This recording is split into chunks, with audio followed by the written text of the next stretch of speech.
శాంతి. ఈరోజు మురళి డేట్ 10/7/2024. బాబా చెప్తున్నారు, మధురమైన పిల్లలు ఇప్పుడు సతో ప్రధానంగా అయ్యి ఇక ఇంటికి వెళ్ళాలి.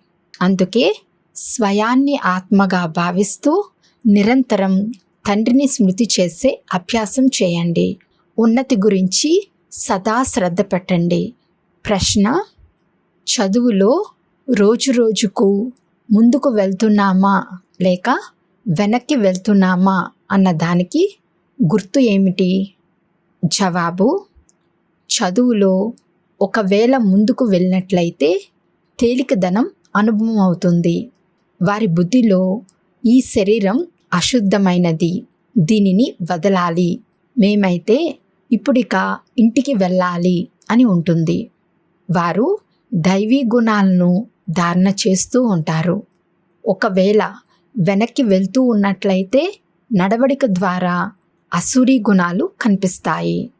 నడుస్తూ తిరుగుతూ తండ్రి స్మృతి ఉండదు. వారు పుష్పాలుగా అయి అందరికీ సుఖాన్ని ఇవ్వలేరు. ఇటువంటి పిల్లలకు మున్ముందు సాక్షాత్కారాలు జరుగుతాయి. అప్పుడిక ఎన్నో శిక్షలను అనుభవించవలసి వస్తుంది. ఓం శాంతి. మేము సతో ప్రధానంగా వచ్చాము అన్న ఆలోచన బుద్ధిలో ఉండాలి. ఆత్మీక తండ్రి ఆత్మీక పిల్లలకు అర్థం చేయిస్తున్నారు. ఇక్కడ అందరూ కూర్చుని ఉన్నారు. కొందరు దేహాభిమానులుగా ఉన్నారు మరియు కొందరు దేహీ అభిమానులుగా ఉంటారు. కొందరు క్షణంలో దేహాభిమానులుగా మరియు క్షణంలో దేహీ అభిమానులుగా అవుతూ ఉంటారు. మేము మొత్తం సమయమంతా దేహీ అభిమానులుగానే కూర్చున్నాము అని ఎవరు అనలేరు. అలా జరగదు. తండ్రి అర్థం చేయిస్తున్నారు. కొంత సమయం దేహీ అభిమానంలో, కొంత సమయం దేహాభిమానంలో ఉంటారు. ఆత్మైన మనం ఈ శరీరాన్ని వదిలి మన ఇంటికి వెళ్తాము అని ఇప్పుడు పిల్లలకు తెలుసు. ఎంతో సంతోషంగా వెళ్ళాలి. రోజంతా ఇదే ఆలోచిస్తూ ఉంటారు. మేము శాంతిధామానికి వెళ్ళాలి. ఎందుకంటే తండ్రి మార్గాన్నైతే తెలియచేశారు. మిగిలిన వారు ఎప్పుడూ ఈ ఆలోచనతో కూర్చుంటూ ఉండకపోవచ్చు. ఈ శిక్షణ ఎవ్వరికి లభించదు. వారికి ఆలోచన కూడా కలగదు. ఇది దుఃఖధామం అని మీరు అర్థం చేసుకుంటారు. ఇప్పుడు తండ్రి సుఖధామంలోకి వెళ్ళే మార్గాన్ని తెలియచేశారు. ఎంతగా తండ్రిని స్మృతి చేస్తారో అంతగా సంపూర్ణులుగా అయి యోగ్యతానుసారంగా శాంతిధామంలోకి వెళ్తారు. దానినే ముక్తి అని అంటారు. దానికోసమే మనుషులు గురువులను ఆశ్రయిస్తారు. కానీ ముక్తి, జీవన్ముక్తి అంటే ఏమిటి అనేది మనుషులకు ఏమాత్రమూ తెలియదు. ఎందుకంటే ఇది కొత్త విషయం. ఇప్పుడు మనం ఇంటికి వెళ్ళాలని పిల్లలైన మీరే భావిస్తారు. తండ్రి అంటారు, స్మృతి యాత్ర ద్వారా పవిత్రంగా అవ్వండి. మీరు మొట్టమొదట శ్రేష్టాచారి ప్రపంచంలోకి వచ్చినప్పుడు సతో ప్రధానంగా ఉండేవారు. ఆత్మ సతో ప్రధానంగా ఉండేది. ఎవరితోనైనా సంబంధం కూడా తర్వాతే ఏర్పడుతుంది. గర్భంలోకి వెళ్ళినప్పుడు సంబంధంలోకి వస్తారు. ఇప్పుడు ఇది మన అంతిమ జన్మ అని మీకు తెలుసు.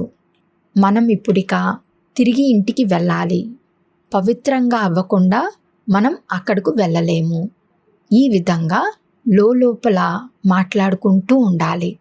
ఎందుకంటే తండ్రి ఆజ్ఞ ఏముందంటే లేస్తూ కూర్చుంటూ నడుస్తూ తిరుగుతూ బుద్ధిలో ఇదే ఆలోచన ఉండాలి. మేము సతో ప్రధానంగా వచ్చాము. ఇప్పుడు సతో ప్రధానంగా అయి ఇంటికి వెళ్ళాలి. తండ్రి స్మృతి ద్వారానే సతో ప్రధానంగా అవ్వాలి. ఎందుకంటే తండ్రే పతిత పావనుడు. మీరు ఈ విధంగా పావనులుగా అవ్వగలరు అని వారు మనకు యుక్తిని తెలియజేస్తున్నారు. మొత్తం సృష్టి యొక్క ఆది మధ్య అంతాలను గురించి అయితే తండ్రికే తెలుసు. అవి తెలిసిన అథారిటీ ఇంకెవ్వరూ లేరు.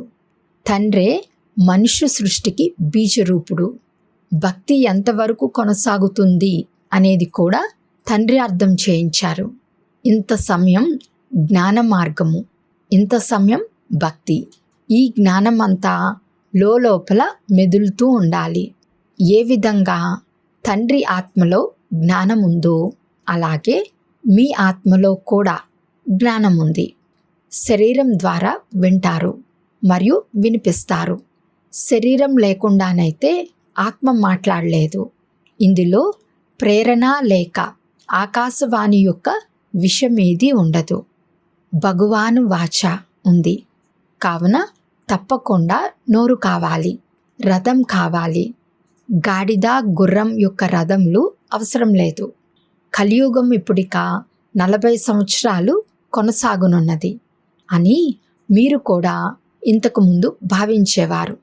అజ్ఞాన నిద్రలో నిద్రిస్తూ ఉండేవారు. ఇప్పుడు బాబా మేల్కొల్పారు. మీరు కూడా అజ్ఞానంలో ఉండేవారు. ఇప్పుడు జ్ఞానం లభించింది. భక్తిని అజ్ఞానం అని అంటారు. ఇప్పుడు పిల్లలైన మీరు ఇలా ఆలోచించాలి.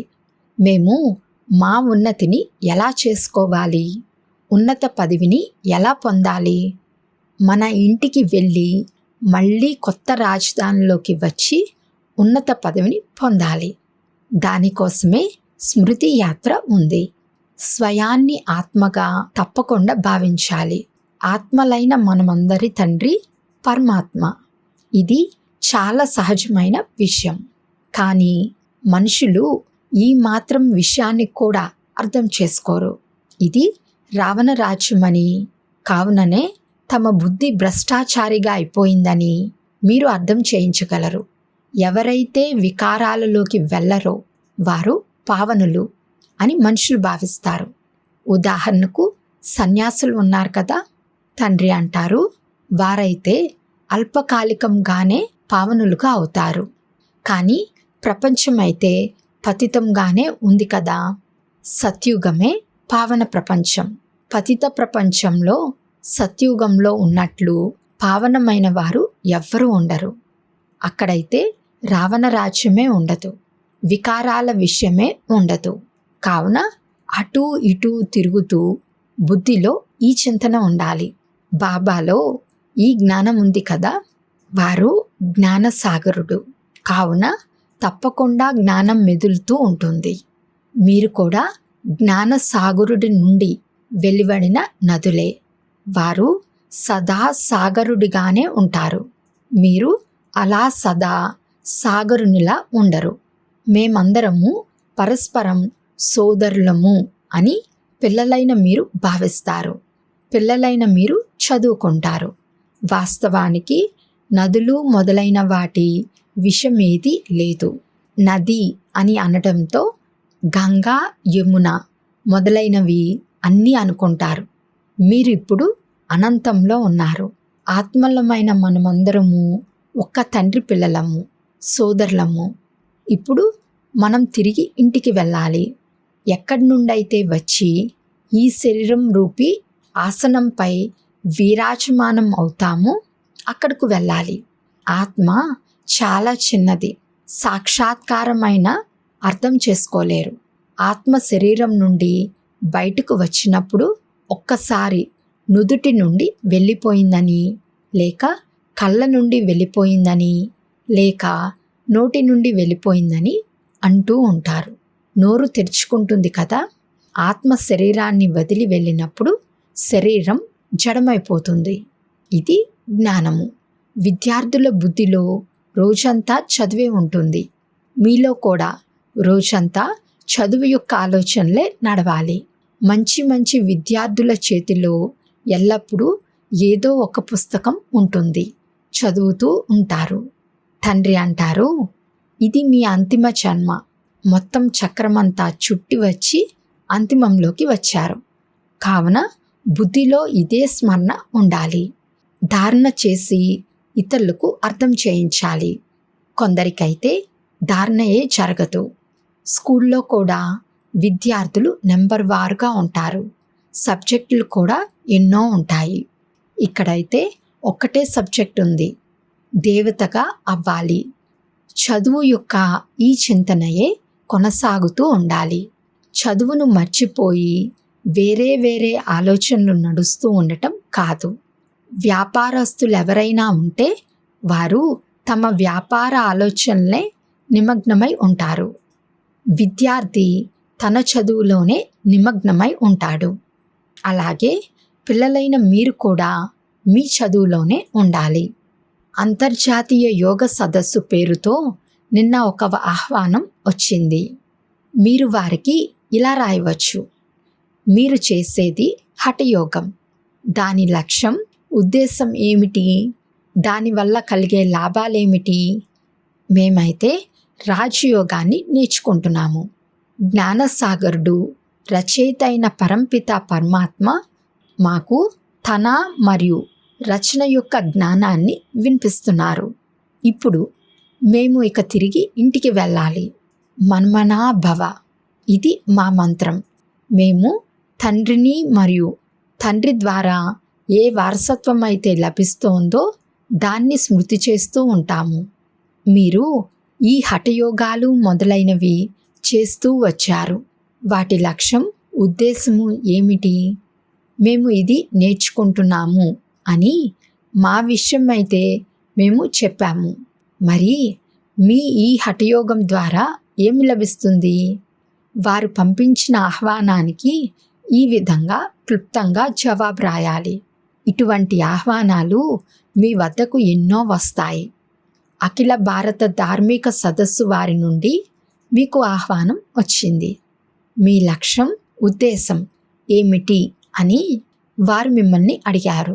మేము ఇది నేర్చుకుంటున్నాము అని మీరు వారికి చెప్పండి. తమ గురించి తప్పకుండా చెప్పాలి. ఎందుకు? ఈ రాజయోగాన్ని మీరు నేర్చుకుంటున్నారు. మేము ఇది చదువుకుంటున్నాము. మమ్మల్ని చదివించేవారు భగవంతుడు. మేమందరము సోదరులము. మేము స్వయాన్ని ఆత్మగా భావిస్తాము అని చెప్పండి. స్వయాన్ని ఆత్మగా భావిస్తూ నన్నొక్కరినే స్మృతి చేసినట్లయితే మీ పాపాలు అంతమైపోతాయి అని అనంతమైన తండ్రి చెప్తున్నారు. ఈ విధంగా చాలా బాగా రాసి ముద్రించి పెట్టుకోండి. మళ్ళీ ఎక్కడికైతే కాన్ఫరెన్సులు మొదలైనవి జరుగుతాయో అక్కడికి అవి పంపించండి. అప్పుడు వారంటారు, వీరు చాలా మంచి నియమబద్ధకమైన విషయాలను నేర్చుకుంటున్నారు అని. ఈ రాజయోగం ద్వారా రాజులకే రాజులుగా, విశ్వాధిపతులుగా అవుతారు. ప్రతి 5,000 సంవత్సరాల తర్వాత మనం దేవతలుగా అవుతాము, మళ్ళీ మనుషులుగా అవుతాము. ఇలా విచారసాగర మంథనం చేసి ఫస్ట్ క్లాస్ అయిన వివరణను వ్రాతపూర్వకంగా తయారు చేయాలి. వారు మమ్మల్ని మీ ఉద్దేశం అడగవచ్చు. కావున ఇది మా లక్ష్యం, ఉద్దేశం అని మీరు ముందే ముద్రించి ఉంచుకోండి. ఈ విధంగా రాయటం ద్వారా ఆకర్షణ కలుగుతుంది. ఇందులో హఠయోగం లేక శాస్త్రవాదం చేయవలసిన విషయమేమీ లేదు. వారికి శాస్త్రవాదపు అహంకారం కూడా ఎంతగా ఉంటుంది. వారు స్వయాన్ని శాస్త్రాల అథారిటీగా భావిస్తారు. వాస్తవానికి వారు పూజారులు. ఎవరైతే పూజలో వారినే అథారిటీ అని అంటారు, పూజారులను ఏమంటారు? కావున మనం ఏమి నేర్చుకుంటున్నాము అన్నది స్పష్టంగా రాయాలి. బీకేల పేరైతే ప్రసిద్ధమైపోయింది. యోగము 2 రకాలుగా ఉంటుంది. ఒకటి హఠయోగము, ఇంకొకటి సహజ యోగము. ఆ సహజ యోగాన్ని మానవ మాతృలెవ్వరూ నేర్పించలేరు. రాజయోగాన్ని ఒక్క పరమాత్మయే నేర్పిస్తారు. మిగిలిన ఈ అనేక రకాల యోగాలు ఏవైతే ఉన్నాయో అవన్నీ మనిషి మతంపై ఉన్నాయి. అక్కడ దేవతలకైతే ఎవరి మతం అవసరం లేదు. ఎందుకంటే వారికి వారసత్వం లభించి ఉంది. వారు దేవతలు అనగా దైవీ గుణాలు కలవారు. ఎవరిలోనైతే ఇటువంటి గుణాలు ఉండవో వారిని అసురులు అని అంటారు. దేవతల రాజ్యం ఉండేది. మళ్ళీ అది ఏమైంది? 84 జన్మలు ఎలా తీసుకున్నారు? మెట్ల చిత్రంపై అర్థం చేయించాలి. ఈ మెట్లు చాలా బాగున్నాయి. మీ హృదయంలో ఏదైతే ఉందో అది ఈ మెట్ల చిత్రంలో ఉంది. మొత్తం ఆధారమంతా చదువుపైనే ఉంది. చదువు సంపాదనకు ఆధారము. ఇది అన్నిటికన్నా ఉన్నతమైన చదువు, ది బెస్ట్ చదువు. ఏ చదువు ఇది? బెస్ట్ అనేది ప్రపంచానికి తెలియదు. ఈ చదువు ద్వారా మనుషుల నుండి దేవతలుగా, ద్వికిరీటిదారులుగా అవుతారు. ఇప్పుడు మీరు ద్వికిరీటిదారులుగా అయ్యే పురుషార్థాన్ని చేస్తున్నారు. చదువు అయితే ఒక్కటే, కానీ ఒక్కొక్కరు ఒక్కోలా తయారవుతారు. ఆశ్చర్యము. ఒకే చదువు ద్వారా రాజధాని స్థాపన అవుతుంది. రాజులుగాను అవుతారు, ప్రజలుగాను అవుతారు. అంతేకాని అక్కడ దుఃఖం విషయం ఏది ఉండదు. పదవులైతే ఉంటాయి కదా. ఇక్కడ అనేక రకాల దుఃఖాలు ఉన్నాయి. కరువు, రోగాలు వస్తాయి. ధాన్యం మొదలైనవి లభించవు. వరదలు మొదలైనవి వస్తూ ఉంటాయి. లక్షాధికారులైన, కోటీశ్వరులైన జన్మైతే వికారాల ద్వారానే జరుగుతుంది కదా. దెబ్బ తగలటం, దోమ కుట్టటం ఇవన్నీ దుఃఖాలే కదా. దీని పేరే రౌరవ నరకం. అయినా కానీ ఫలానా వారు స్వర్గస్థులయ్యారు అని అంటూ ఉంటారు. అరే, స్వర్గం అయితే రానున్నది. మరి ఎవరైనా స్వర్గంలోకి ఎలా వెళ్ళారు? ఎవరికైనా అర్థం చేయించడం చాలా సహజం. ఇప్పుడు బాబా ఇటువంటి వ్యాసాన్ని ఇచ్చారు. అది రాయటం పిల్లల పని. ధారణ ఉన్నట్లయితే రాస్తారు కూడా. ముఖ్యమైన విషయం పిల్లలకు ఏం అర్థం చేయిస్తున్నారు అంటే, స్వయాన్ని ఆత్మగా భావించండి. ఇప్పుడిక తిరిగి వెళ్ళాలి. మనం సతో ప్రధానంగా ఉన్నప్పుడు సంతోషానికి అవధులుండేవి కాదు. ఇప్పుడు తమో ప్రధానంగా అయ్యారు. ఇది ఎంత సహజం. పాయింట్లయితే బాబా ఎన్నో వినిపిస్తూ ఉంటారు. కావున కూర్చుని బాగా అర్థం చేయించాలి. ఒకవేళ అంగీకరించకపోతే వీరు మన కులానికి చెందిన వారు కాదు అని అర్థం చేసుకోవటం జరుగుతుంది. చదువులో రోజు రోజుకు ముందుకు వెళ్ళాలి, వెనకకు వెళ్ళకూడదు. దైవీ గుణాలకు బదులుగా అసురీ గుణాలను ధారణ చేయటం అంటే అది వెనకకు వెళ్ళటమే కదా. తండ్రి అంటారు, వికారాలను వదులుతూ ఉండండి, దైవీ గుణాలను ధారణ చేయండి. చాలా తేలికగా ఉండాలి. ఈ శరీరము అశుద్ధమైనది, దీనిని వదలాలి. మనమైతే ఇప్పుడు ఇంటికి వెళ్ళాలి. తండ్రిని స్మృతి చేయకపోతే పుష్పాలుగా అవ్వరు. ఎన్నో శిక్షలు అనుభవించవలసి ఉంటుంది. మన ముందు మీకే సాక్షాత్కారం అవుతాయి. మీరు ఏం సేవ్ చేశారు అని మిమ్మల్ని అడుగుతారు. మీరు ఎప్పుడూ కోర్టుకు వెళ్ళలేదు. బాబా అయితే అన్నీ చూశారు. వారు దొంగలను ఎలా పట్టుకుంటారో, ఆ తర్వాత కేసులు ఎలా నడుస్తాయో అన్నీ చూశారు. అలాగే అక్కడ కూడా మీకు అన్నీ సాక్షాత్కారం చేయిస్తూ ఉంటారు. శిక్షలు అనుభవించి మళ్ళీ పైసాకు విలువ చేసే పదవిని పొందుతారు. టీచర్కి అయితే వీరు ఫెయిల్ అయిపోతారు అని దయ కలుగుతుంది కదా. తండ్రిని స్మృతి చేసే ఈ సబ్జెక్ట్ అన్నిటికన్నా మంచిది. దీని ద్వారా పాపాలు అంతమవుతూ ఉంటాయి. బాబా మనల్ని చదివిస్తున్నారు. ఇదే స్మరిస్తూ తిరుగుతూ ఉండాలి. విద్యార్థులు టీచర్ను తలుచుకుంటూ ఉంటారు కూడా. మరియు బుద్ధిలో చదువు కూడా ఉంటుంది.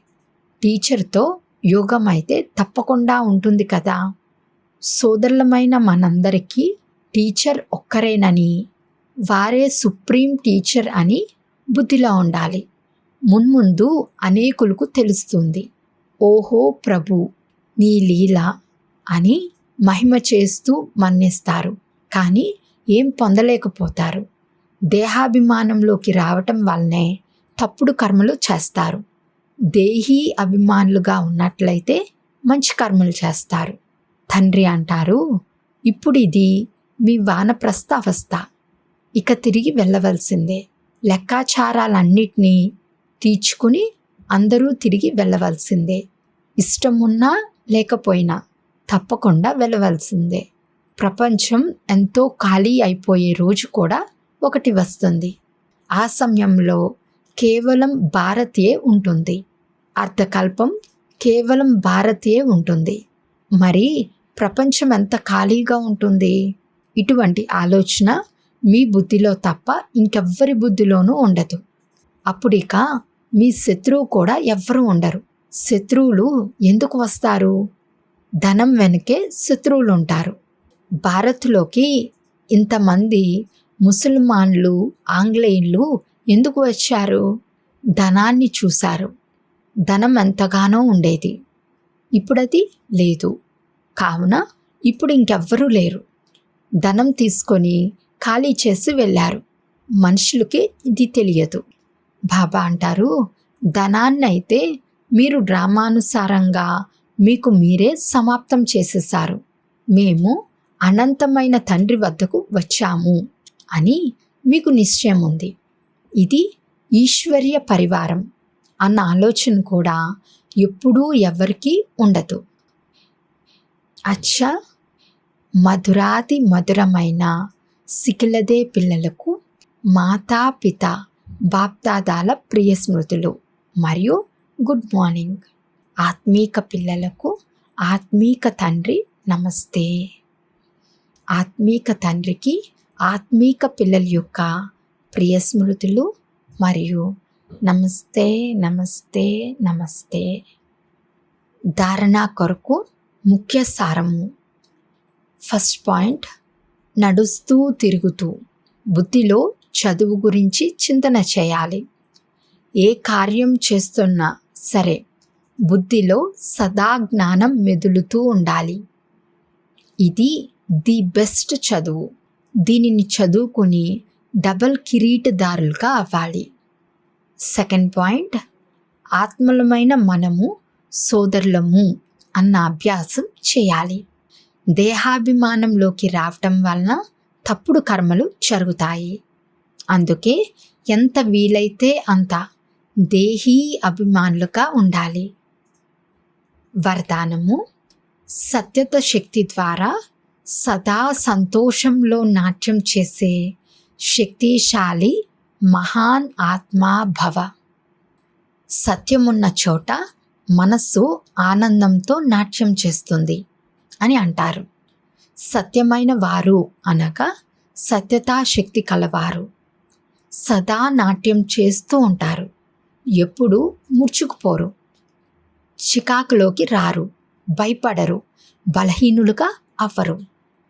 వారు సంతోషంలో సదా నాట్యం చేస్తూ ఉంటారు. శక్తిశాలిగా ఉంటారు. వారిలో ఎదుర్కొనే శక్తి ఉంటుంది. సత్యత ఎప్పుడు చలించదు, స్థిరంగా ఉంటుంది. సత్యత యొక్క నావ ఊగిసలాడుతుంది కానీ మునగదు. కనుక సత్యతా శక్తిని ధారణ చేసే ఆత్మలే మహాన్లు.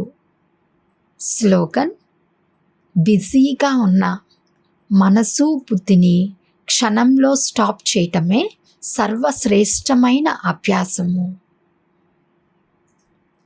అచ్చా, ఓం శాంతి.